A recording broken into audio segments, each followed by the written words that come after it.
Good Monday morning, no finish line nation out there. I'm hoping that everybody's Monday is going to be a great day today. I know that a lot of times Mondays are difficult for some just to get the week kicked off and get things moving the right direction, but I know that you can make it the best Monday, September 25th, that you've ever had of your life, right?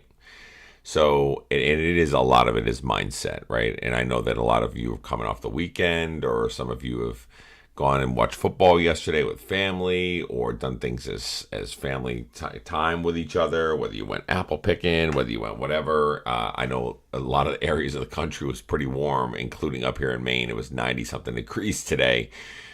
Yesterday, almost 90 degrees, and then today is going to be mid 80s, insanely warm, and then later this week it's going to be in the 50s. So that roller coaster that we go on up here in Maine, a lot of times whenever it comes to Indian summers and really working through different seasonal changes that we have up here is pretty great. And I know that a lot of the situations when we're going through the outcome, whenever we get to a certain time period when we see the foliage start to turn up here, is pretty incredible. And I'm going to post a couple of pictures on Connect and different social media platforms, including No Finish Line Nation, which is our Facebook page. We can show some of those great scenes that we have up here in Maine because it's such a wonderful place to live. I won't be saying that in January, like I say all the time when I'm out there doing snow removal and all kinds of stuff. I probably won't be thinking the same exact way. So I wanted to reach out to everybody to talk to you a little bit about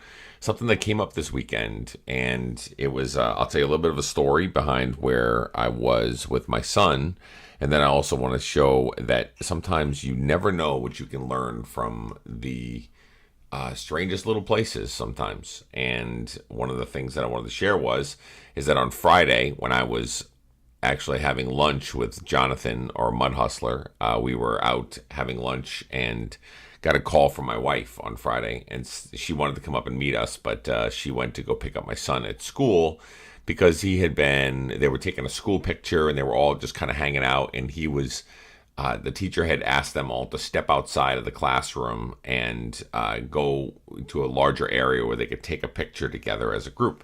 And so all the kids are running, and my son Gavin, of course, is a little bit faster and a little bit more wild and crazy sometimes.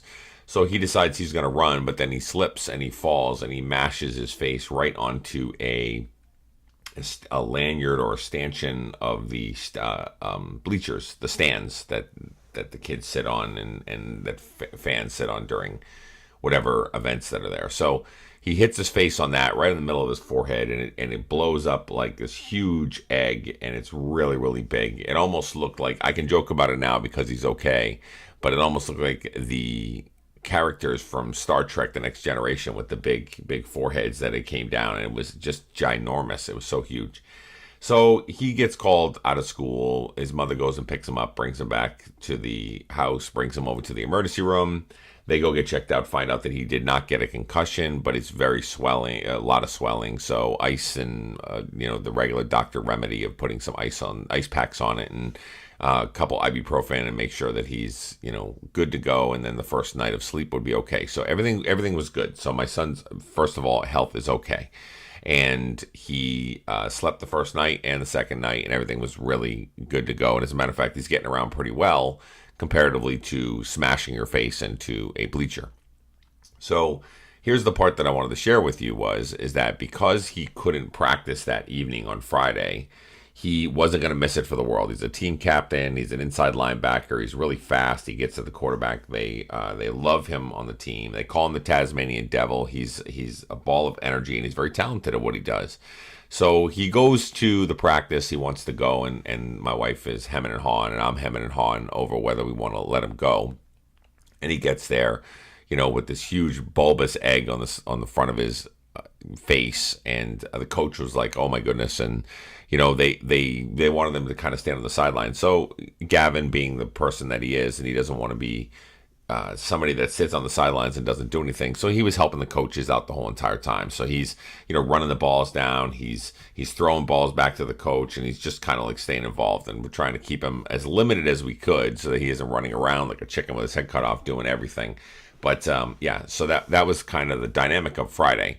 And so because he didn't practice on Friday, it means on Sunday when they play in their game that he's not going to be able to play in the game. Now, he wanted the chances to go to. The doctor even said there's no concussion, so basically he can play if the swelling's gone down and he's feeling up to it. Well, we weren't going to allow that. I just, we wanted to make sure, and especially with the fact that when he puts his helmet on his head, he can't get it over the face that was, swollen out on the front of it. And we also didn't want to cause damage or have a chance of getting another hit in the head or anything like that. So he sat out the game. So his job during the game was going to be water boy. So he carried these two big things of like 8 containers of water, and it was extremely hot, almost 90 degrees on the day, and the kids were really, really scorching hot. And Gavin took it upon himself to be the water boy. So every single time that they come off the field, he was high-fiving, he was giving waters, he was doing whatever. He's dancing around, he's smacking people in the helmets, going, hey, great job with this, great job with that, being a team leader, motivating people, doing everything that he had to do with these kids, and they came out victorious in the end of the game.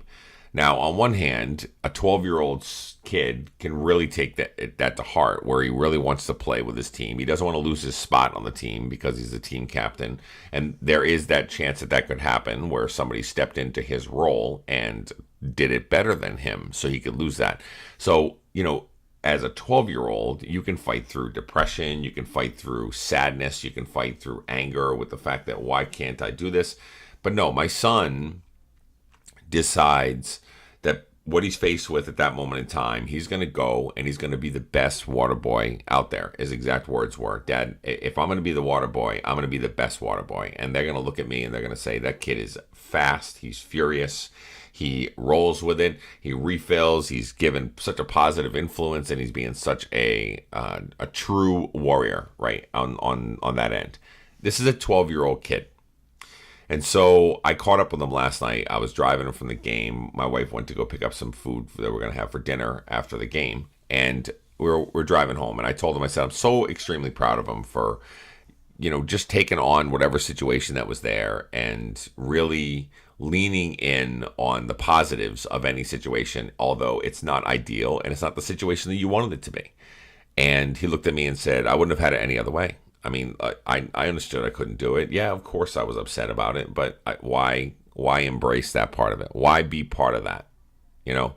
And so it was an eye-opener for me. So we got home and we did our own thing, and he went to bed for the evening, and I just sat there reflecting, and that's what I was going to talk about this morning on the podcast is why don't we do that? Why can't we take situations that aren't ideal, things that we look at that are a curveball that might be thrown our way, or a life situation that might be thrown our way that is not necessarily ideal to what we want to happen in our lives, or what we picture to happen in our lives. And if we picture what we want in our lives to happen and it doesn't happen, why is it that nine times out of 10 in my former life, before I was on this health journey here, I would always just really wallow in my sorrows, and I would really just kind of hunker down in the fact that I would sit there and eat a full pie, or I would go and order a large pizza and dive right into it, because I took that food as being a curb mechanism for me to be able to get through some of the stuff that I needed to get through. And if I was feeling really down in the dumps and I was feeling really like life was dealing me a bad set of cards, I didn't lean in on the fact that it was, how can I make this the best situation of all? I leaned in on the fact of, why the hell is this happening to me right now? And I don't understand why I'm a good guy and these bad things happen. So that's the key is the fact of, I leaned in back in the day on the fact that the life was dealing me bad sets of cards. So I'm going to be depressed about it, down in the dumps, upset, emotional, all those things. And I would just slide into food because I'm an addict. So food caused me just to eat and stuff my face and do those kind of things and make me temporarily feel better. When on the other hand, if life dealt me bad cards or dealt me lemons, I know the catchphrase of make lemonade was there, but it's the truth. I mean, literally, I can take a situation that happens right now that may be not ideal. I have family members that are suffering from illnesses right now. And if I lived in the world of just being suffer depression or suffer sad or angst or anxiety and those kind of things based on the fact that I know what they're going through and based on the fact that I can't do anything about it, I literally will spin out of control with depression. But instead, I want to live in the moment, enjoy the moment, embrace the moment, and be the best son that I can be in a situation that's going to help me. So you could see the difference in the concepts between one to the other. Am I going to be somebody that sits back and lets life dictate how I'm going to live? Or am I going to be somebody that takes life by the horns and says, no matter what the situation, no matter where I'm at, whether I'm on the lower end or feeling down about things, or whether I'm on the high point of things, am I going to enjoy life? Am I going to embrace life? And am I going to embrace the moment to make the best that it can be? What a huge moment. Out of the mouths of babes, they always say, right? Out of the mouths of babes. And my 12-year-old son teaches me this life lesson, or I should say reminds me of this life lesson, because since I've been on this health journey, I really do live in that space. And as you guys can tell through the coffee talks and things like that, I really do live in the space of, what can I do today? How can I be a positive influence on life? How can I be a positive influence on my family or myself or any of those things during a situation that might not be ideal? Now, sometimes it does take reminders, and my son is 12 years old, and I am 44 years old, and his reminder stands out more than anything else ever, because in his world, that's what his world consists of. His world consists of football. His world consists of being 12 years old and watching YouTube videos and going to school and social classes and those kind of things. But football is a huge portion of that. And when he took that away for this weekend and he couldn't play, he could have easily said, I'm not going to the game, I'm not doing anything. But no, he took the high road and literally embraced everything that was going on around him, because he said, I'm not going to let it dictate who I am. I'm going to be the best at what I need to be. And I'm going to be there to support others. I'm going to be there to support my team. And I'm going to be there to embrace the situation rather than shun it or run away from it. That's pretty powerful stuff. And we as adults, humans, should take note. We should really take note of that situation. You know, I think if we can embrace it, to know that if we are aware of the way that we respond to situations when they happen, I think we can set ourselves up for success. I think that if we know life is going to deal you some lemons, how will you turn them over to lemonade? And you go into it with that approach before it happens, before something bad comes your way and says, nope, we're going to deal you these cards, whether you like it or not, and how you respond is whatever. It's not even, it's life. It's life's weird way of doing things, right? And we all know that life can be pretty tough sometimes. So if you go into it with the approach of, how will I respond to this, versus just responding, you might be more prepared on how to embrace it, bring out the positive side of it, and be a positive influence throughout the situation. I hope that helps you as much as it helps me, because my 12-year-old, to inspire me, is a pretty big deal. And I want to give him hats off to that. I think that we can take note on this. We can literally look at the situation and say, how can I be better based on the fact that he, as a 12-year-old, could be better? I'm 44. I should well know what beyond his years of where he is, I need to be at 44 years old. Because sometimes we get stuck in our ruts and stuck in the ways that we do things. I think we can really learn a lesson from a 12-year-old child. Have a great day.